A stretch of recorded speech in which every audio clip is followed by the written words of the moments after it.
Welcome back to Shack News E3 booth 2018 in the shadows of the Nintendo and Sega booths here in West Hall. I'm Asif Khan. I'm CEO, Editor-in-Chief of Shack News. We have a very special guest. It's the executive producer of Sea of Thieves, Joe Neate. Thank you for being here. Absolute pleasure. My the rest of our crew, Whatever. this scallywag from Australia, Sam Chandler, our guides editor over at Shack News, and then Greg Burke, our chief video muckety-muck, here to talk about Sea of Thieves. We actually have a trailer that we're going to jump to, so I'll throw to the trailer, and we'll be back here to talk more about Sea of Thieves. Take a look at some new things to check out from Sea of Thieves.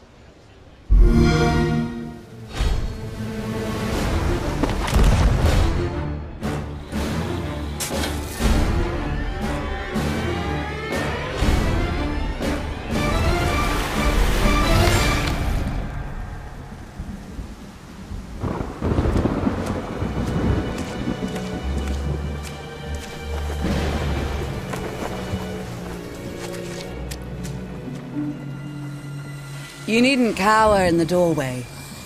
I actually like meeting new people. Besides, the conversation with my friend here has reached a bit of an impasse. I think he just needs a moment to cool off. Now, I sense that you brought me something to inspect. Show me. Oh.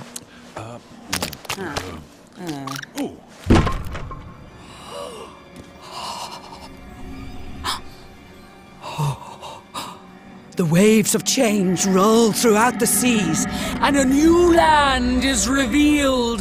The Forsaken Shores. A place of darkness, where fire and ash consume all. And from the depths, skeleton crews will rise to curse the seas. An ancient evil set loose upon the Sea of Thieves. You have delivered unto me a portent of doom most terrible. Oh! You just wanted to know how much it was worth, didn't you? Fine, I'll give you 10 for it.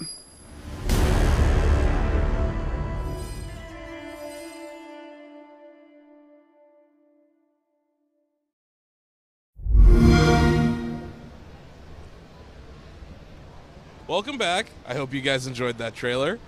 So yeah, let's jump into this. You know, Sea of Thieves came out, earlier this year, but we've had hands-on with it for a little bit. You were doing a bunch of scale tests because this is like, wouldn't you agree this is like Rare's largest undertaking as an online game?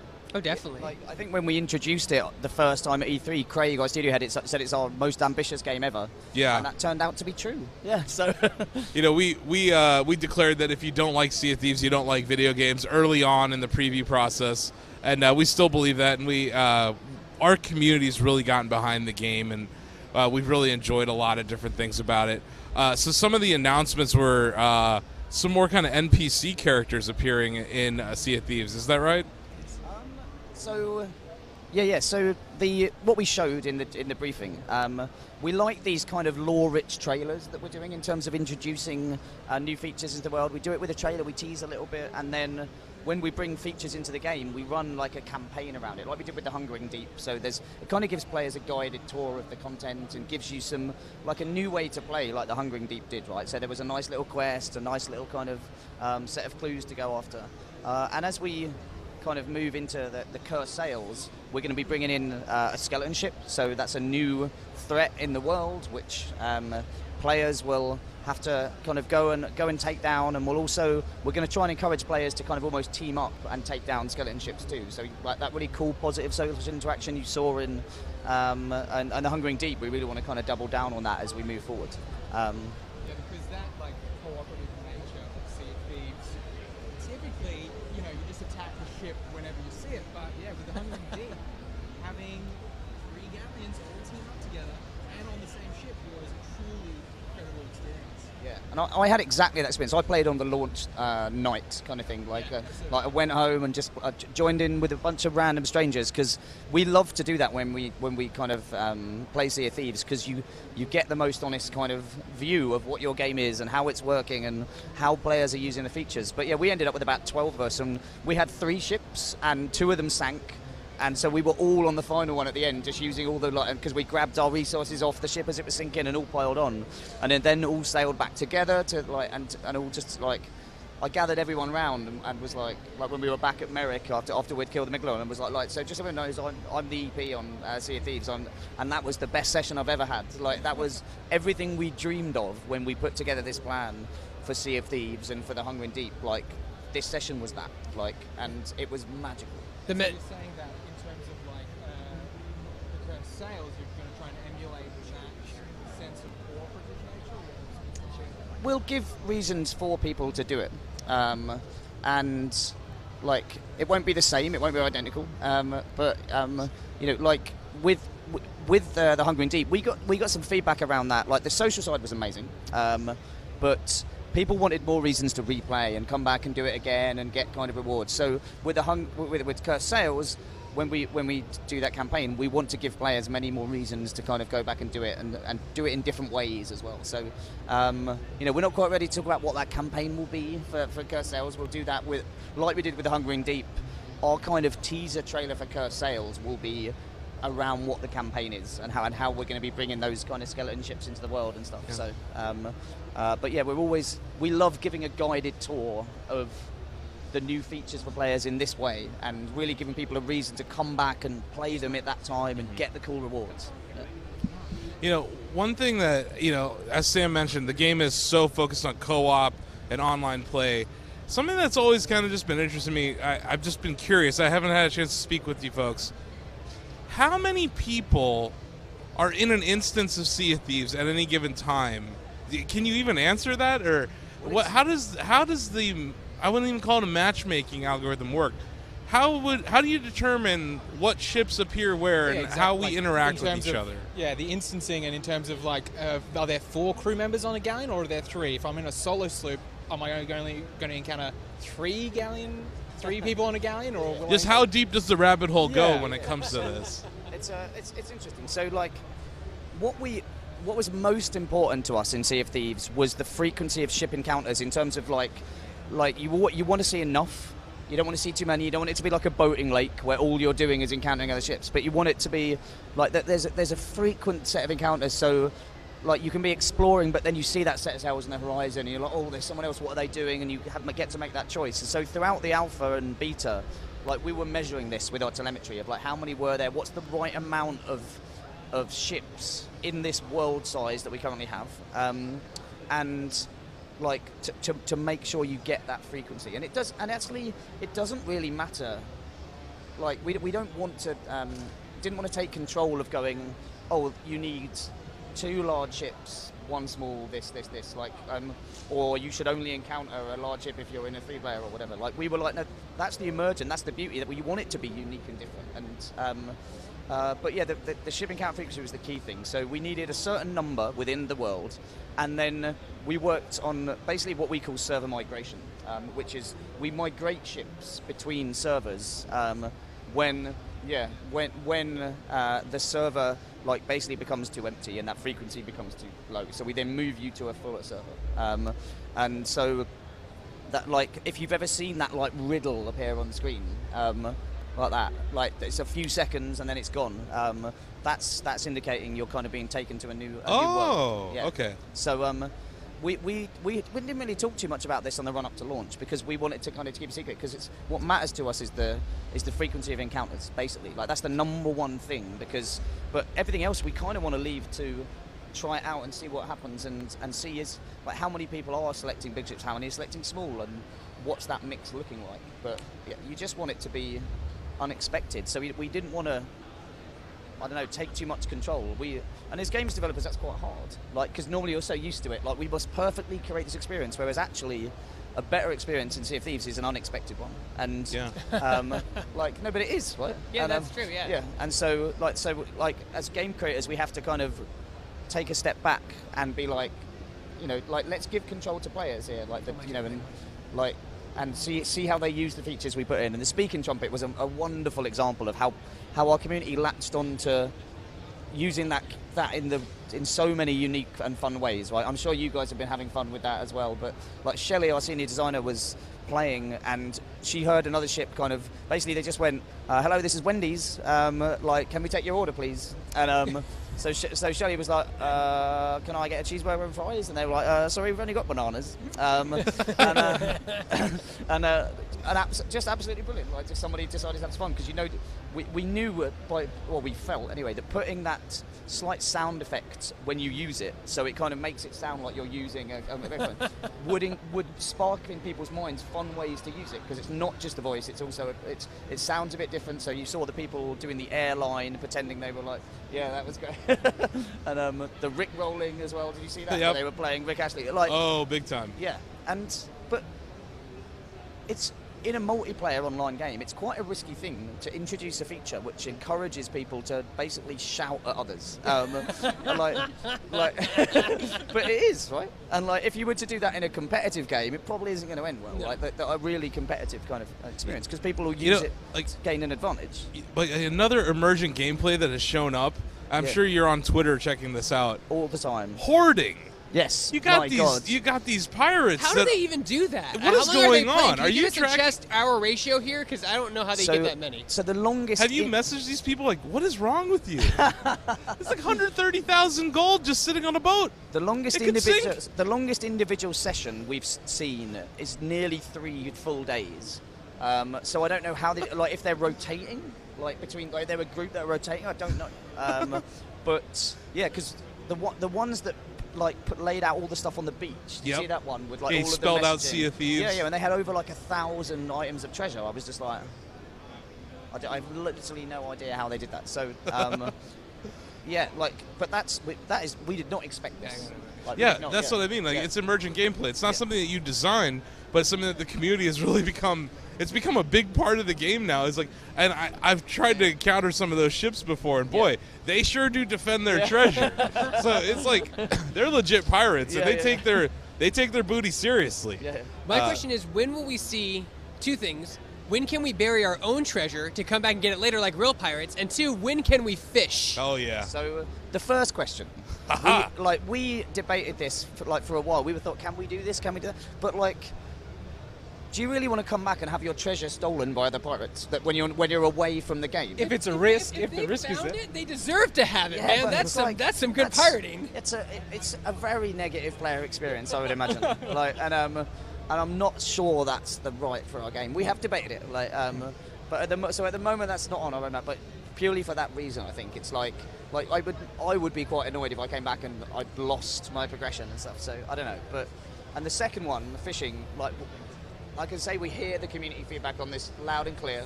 And yeah, so generally, yeah. So when we look at what do we bring in Sea of Thieves, there's a bunch of different categories that literally our roadmap kind of has 7 different categories along that way, and then you kind of have Hungering Deep, Curse Sales, and we try and fill in as many of the different categories as we can as we move forward.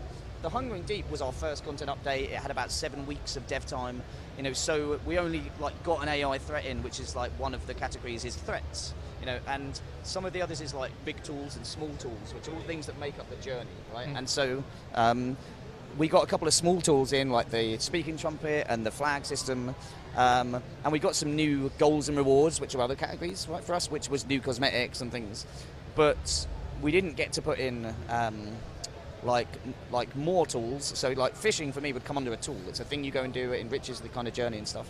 So as we move forward and we look at the different updates, each team tries to get as many of those things in, and we definitely hear the feedback about fishing, and we know that that's something a lot of people want to do. I think that's part of the process of the Hungering Deep had less time to be in development than Forsaken. Yeah. So the Hungering Deep had about 7 weeks. Curse Sales will have about 12, I think, and then you'll be looking at 16, 17 or something for Forsaken Shores, and So there's 3 teams that are working on each one, and they kind of leapfrog each other. So the Hungering Deep team is now on the 4th update, working on that already.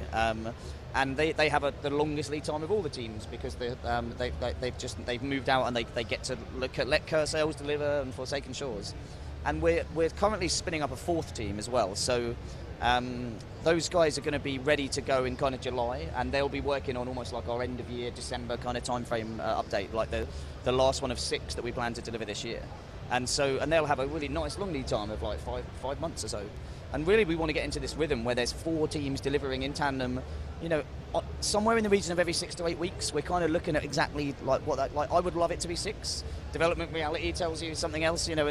But like all of our goals are like, let's get as swift as we can in terms of delivering new content to players, and all of our internal processes are aimed at that. So, like, ultimately, each content update over time is going to get richer and richer in terms of what we can deliver, because they're going to have longer to work on it. But the frequency will be the same, and like, if we can get into a position where we're getting to spend 4 or 5 or even 6 months on an update, and we can deliver that every 6 to 8 weeks, like, our game's going to get crazy rich. Yeah. And like So the seas are going to be quite dangerous because you've got the Kraken at the moment, Yes. and now the Megalodon, is that being set free? It will be, yeah. So and then in the Cursed Sails, Yep. the same kind of thing. So they come in as part of the campaign, Yeah. and then after the campaign kind of ends, they will be let loose on the CFD. So there's a lot of threats occurring. There are. Yeah. So, you know, one of the things that I found incredibly charming about the game and incredibly rare is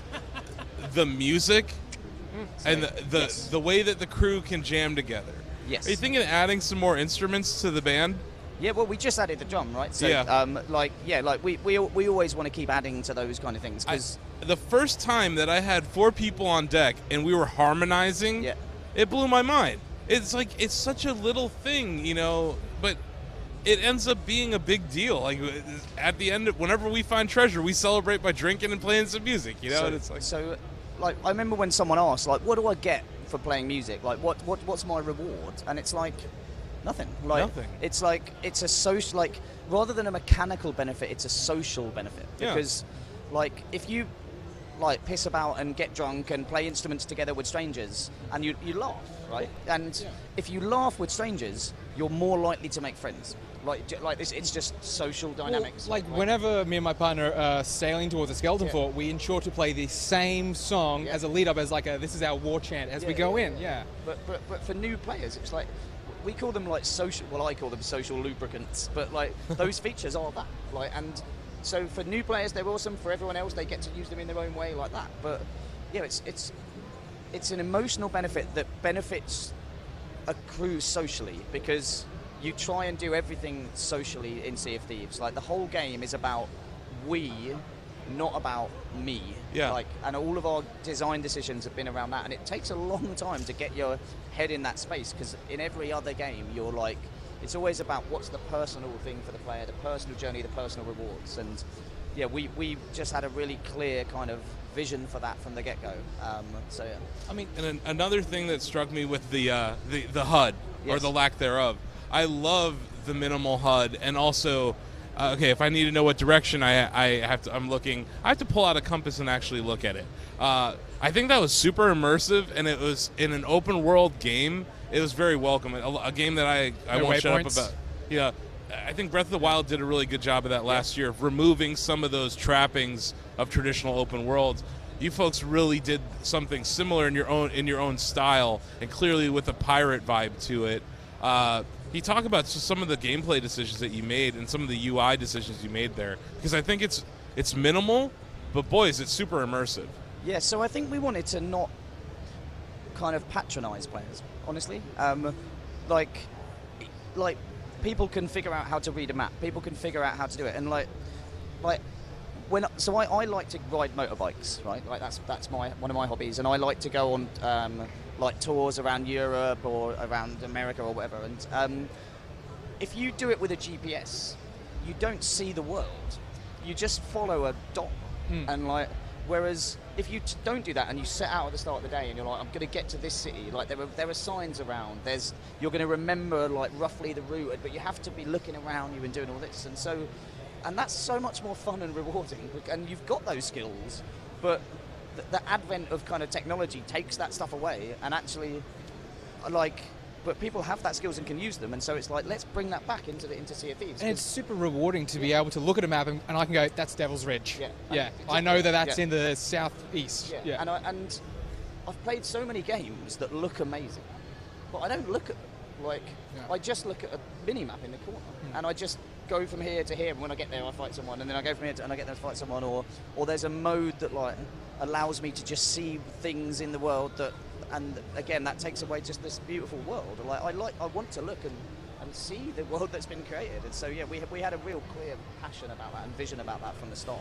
So you mentioned rewards. How are you rewarding players to go back and replay this sort of content, like the Megalodon encounter? Yeah. So, so that was we had feedback around the Megalodon that we need to do that, right? Like that was we thought, well, are people going to want to do that? And actually, it turns out, they really do. Like give people more reasons to go and replay and kind of experience it, because it's really fun, right? When you're playing. But I think you said you had that experience earlier when we were chatting, right? Of like you were you wanted to go back and do it, but you were like, but we're not going to get anything for it, so do we want to do that?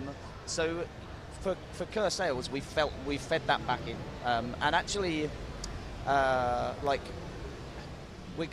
For all of our future updates, we're taking that feedback, and so for Curse Sales, we'll launch that, and then we'll get more feedback about how that one went, and then we'll build that into the next plan. So it's like we're just really actively listening to what people are saying, what they think is good and stuff. So it's a really exciting thing to be doing, because Sea of Thieves isn't easy to predict. It isn't easy to just kind of go, this is going to happen if we do this, because we're really playing with social behaviours and players and psychology and stuff. So it's kind of like a lot of it you do not know until you put it out there. Like I said with the Hungering Deep, right? I played that Megalodon and fought it at the studio with a bunch of people. I did the quest bit with a few people. So I did the pieces separately. But when I went and played it in the world, it was completely different because of the people who I played with in my crew and the people we met and what happens along the way. And you can't kind of test that. You have to test it in the wild, and then you have to take feedback and then make changes and improvements. So, it's a really interesting place to be. But we're just going to keep getting better at listening to our players, predicting what things they're going to want and stuff. It's super cool. Sometimes we don't have a crew of 4 or 2, but a crew of 3, and a sloop's just too small and a galleon's just too big. Is there something that you could do for me in that department? So what? Sorry, a galleon's too big, a sloop's too small. So perhaps if we brought in like a ship that was right in the middle, absolutely, maybe called a brigantine. Let's elaborate more on this. What kind of a ship? Sales update. Maybe we should do that. That's designed actually with 3 players in mind. Absolutely. Yeah, that would be a great idea. So that's what we're doing. I just want to, we have to wrap up soon, okay, but I just want to say, this is the most beautiful water I've ever seen in a video game. And I was telling you off camera, I really feel like Sea of Thieves at launch was this canvas. And now Rare has this opportunity to just paint on it for as long as you choose. And it really feels like a game that's going to evolve as a service over time. Can you speak a little bit to that? That's, that is absolutely our plan. We've had such a successful launch in terms of Sea of Thieves. The amount of players, the amount of people, the length of people are playing it. And so the amount of stories that are being shared, that we've earned the right now to go as big as we possibly can with Sea of Thieves in terms of how, I think us as developers are as excited about the game and what we can do and what we can add as yourselves and as our players. Because, you're right, we could kind of do anything, right? Because it's a pirate world, it's a pirate game, it's multiplayer. There's so many different ways we can grow quest types, ways to play, the world, the threats in it, the features. We've got all of the ideas in the world, and it's now just how do we get all of those in as quickly as we can, and how do we grow the amount of players that are playing, and bring Sea of Thieves to as many people as possible. And so that's my goal. I want to be here in a year's time with you guys again, because it's great fun chatting to you and Thank you. listening. Honestly, it's awesome. And listening to your kind of feedback and your thoughts and questions of what the last year has had. And I want to be here showing more stats and more numbers and more stuff of hey, we've had this many players and they've been playing for this long, and and here's the plan for the next year, right? So like The weekly events and yeah. One last little Shack-specific thing. Yeah. We like to have Shack battles Okay. at Shack News, and we coordinate them on our forum, and they tend to be larger things. Right now, you can only get 4 people in a party. Anywhere down the road that we could maybe have 16 people in an instance? 16.